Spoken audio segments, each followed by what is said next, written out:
तो एक दर्जी रहता था। भगवान ने कहा दर्जी भैया हम ब्रजवासिन के कपड़े सिल दियो तो बड़ी कृपा होगी, थोड़े फिटिंग के है जाएंगे। भगवान दर्जी बोला मेरा सौभाग्य होगा। दर्जी ने सारे ब्रजवासियों के फिटिंग के कपड़े सिल दिए और जैसे ही फिटिंग के कपड़े सिले भगवान प्रसन्न हो गए। दर्जी मांगो क्या चाहते हो। दर्जी ने विचार किया धोबी को क्या इनाम मिला ये तो हमने देख लिया, अब हमको पता नहीं क्या इनाम देने वाले हैं।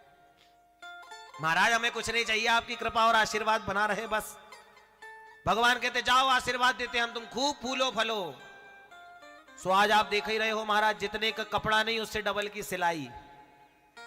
ये दर्जियों को भगवान का ही आशीर्वाद है जो आज दर्जी खूब फूल फल रहे हैं महाराज, आशीर्वाद दिया है। हाँ ब्रजवासियों अब तो नेको बात की कोई कमी ना है।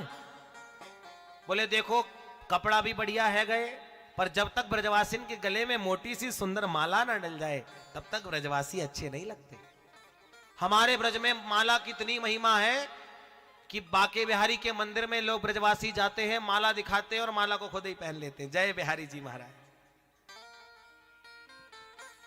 और आज मथुरा में सबसे पहले यदि भगवान किसी के घर गए हैं तो वो सुदामा नाम का माली था। ततः सुदामनो भवनम मालाकारस्य जगमतु। सुदामा नाम के माली के यहां जाके भगवान ने माला को धारण किया है। हाँ ब्रजवासी अब तो कोई कमी ना है। बोले देख कन्हैया कपड़ा भी है गए, मोटी सी फूल की माला भी है गई, पर जब तक ब्रजवासिन के माथे पे थापक था हुआ चंदन ना पुत जाए तब तक ब्रजवासी ब्रजवासी ना लगे कन्हैया। अच्छा तो क्या करना है। बोले भैया चंदन और लगाए दो।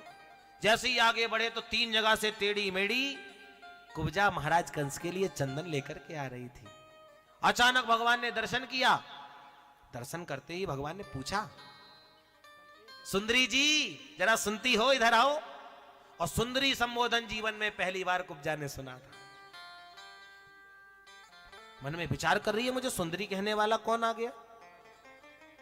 अचानक जैसे ही देखा भगवान बुला रहे हैं आकर के कहने लगी महाराज आपने मुझे सुंदरी बोला। बोले हाँ देवी। कौन है आप, अपना परिचय दो। हाथ जोड़ करके अपना परिचय दे रही है। दास्यास्म हम सुंदर कंस सम्मता त्रिवक्र नामाग्रनुलेप कर्मणि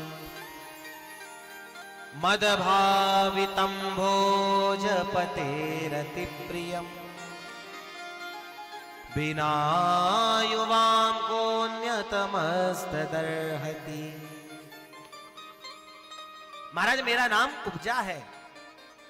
मैं इस संसार में इस मथुरा नगरी में महाराज कंस को चंदन लगाने का काम करती हूं और मेरा चंदन इस पूरे मथुरा मंडल में बड़ा प्रसिद्ध है महाराज। भगवान ने कहा अरे कुब्जा ये चंदन हमारे ब्रजवासिन को यदि तुमने लगाए दियो ना तो बड़ो आनंद आ जाएगा। अच्छा कुब्जा ने लेके एक एक टिपकी सारे ब्रजवासिन के माथे पे लगाई दी। भगवान बोले एक टिपकी से काम ना चलेगा, हमारे ब्रजवासिन को थापक था हुआ चंदन पोतवे कितना ही चाहिए। कटोरा छुड़ा लिया ब्रजवासियों ने कुब्जा का और सारे ब्रजवासियों ने फटाफट अपने अपने माथे पे ठंडा ठंडा चंदन लगाई लिया। ब्रजवासी बोले अरे कन्हैया यहाँ के चंदन में तो बड़ी तरावट है, बड़ी ठंडक है, पर एक बात बड़ी गड़बड़ है कन्हैया। बोले क्या।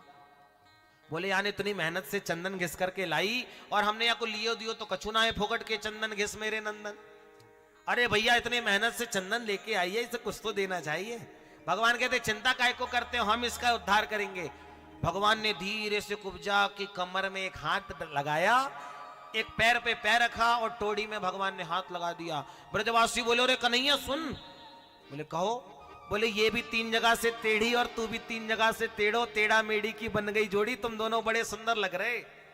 सारे ब्रजवासी हंसने लगे। भगवान ने एक झटका मारा, झटका मारते ही सुंदर रूप धारण करके कुब्जा वहां पर प्रकट हो गई। बोलो भक्तवत्सल भगवान की। भगवान तन की नहीं, भगवान मन की सुंदरता पर रीझते हैं। सबरी के पास भगवान गए, मुंह में दांत नहीं, पेट में आंत नहीं, पर जब शबरी के पास जाते तो भगवान कहते अरे सुंदरी, अरे गजगामिनी, अरे ओ भामिनी। क्योंकि भगवान को तन की नहीं मन की सुंदरता पसंद है।